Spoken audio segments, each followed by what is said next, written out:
Welcome guys. So TIS has come up with a new update, an update that is a surprise for all of us. We were not expecting such an update, but let's see what exactly it is. अभी तक क्या है कि आप परेशान थे, आप देख रहे थे कि कौन सा एक प्रोबेबल क्वेश्चन आपका करेक्ट हो रहा है या कहीं किसी दूसरे इंस्टीट्यूट के आंसर की में वो सही है, कहीं वो गलत है. So you are not able to actually calculate your marks. और किसी का कोई एक क्वेश्चन एक नंबर से ओवरऑल स्कोर बढ़ रहा था, किसी का किसी दिन 2 नंबर से बढ़ रहा था, घट रहा था. So all things are going. I know कि आप लोग के माइंड में क्या चल रहा था. बहुत मेहनत करके आप ये एग्जाम की प्रिपरेशन करते हैं. एंड ऑफ कोर्स इस बार सब कुछ ही न्यू हुआ है. क्वेश्चन पेपर टफ भी सबसे ज़्यादा हो गया. क्वेश्चन में मिस्टेक्स हो गए, हर एक सेक्शन में मिस्टेक है. आई नो पीपल जिनका इंग्लिश में भी क्लेम है कि कुछ क्वेश्चन रॉन्ग है, मैथ्स में तो है, जीके में भी है, and so on.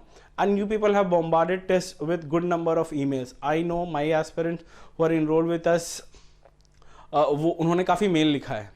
All of you would have done that. So to keep that thing or to contain that, TIS ने बताया है कि 3rd of March, which is tomorrow, they'll release their first answer key. 8th of March तक आप challenge कर सकते हो. You can do the challenge and 13th March को आपको final answer key आ जाएगा. फाइनल आंसर की आ गया तो रिजल्ट भी आ जाएगा. 14 या 15 को रिजल्ट आ जाएगा. बिकॉज सारी चीज़ जब हो चुकी है तो रिजल्ट तो फिर इलेक्ट्रॉनिकली एक कंप्यूटर जनरेटेड रिजल्ट देना है, तो कोई बड़ा टास्क तो है नहीं. सो अगर आपका स्कोर आ रहा है, you know the cut off that we have given, आप you start preparing that any for your interview. But there are 2 things that can happen. ठीक है, 2 चीज़ जो मुझे लग रहा है कि होगा.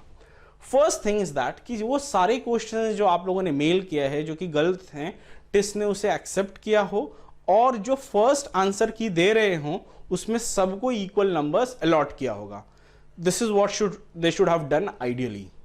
एंड उसके बाद भी किसी को प्रॉब्लम है तो आप पे करके चैलेंज करो.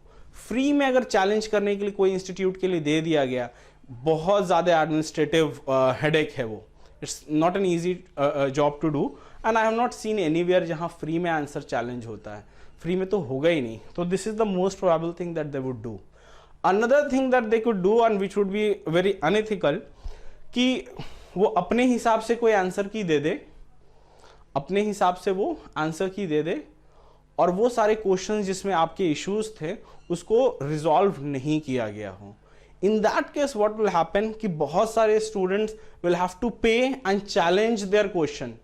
तो it would be something कि इस चीज़ से एक अपनी गलती से पैसे कमाने चाह रहा है. तो that could be one inference that we can make कि अगर उन्हें पता चल गया है कि क्वेश्चन रॉन्ग है तो उसे पहले ही इंस्टेंस में आप करेक्ट कर लें, कोई करेक्टिव मेजर्स ले लें. But let's C what will happen because all these things are happening for the first time. ये ऐसा कभी नहीं होता था कि वो आंसर की देते थे, चैलेंज होता था, फाइनल आंसर की आता था, डायरेक्ट रिजल्ट आता था, उसके बाद इनको अपने रिस्पॉन्स शीट चाहिए होता था. They have to pay 200 extra and get their response sheet. But let's see what is going to happen. If you are in a very comfort zone कि आपका नंबर ठीक ठाक आ रहा है to whatever the course that you have applied, start preparing for the interview. That is again a very serious job. ये exam एक 50% वेटेज पे है.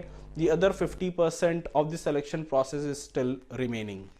चलिए, कोई भी फर्दर अपडेट आएगा, will come again tomorrow discuss with you. आप बताएं कमेंट सेक्शन में कि आपको क्या लग रहा है.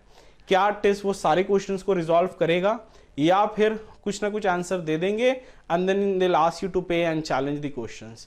Let's see.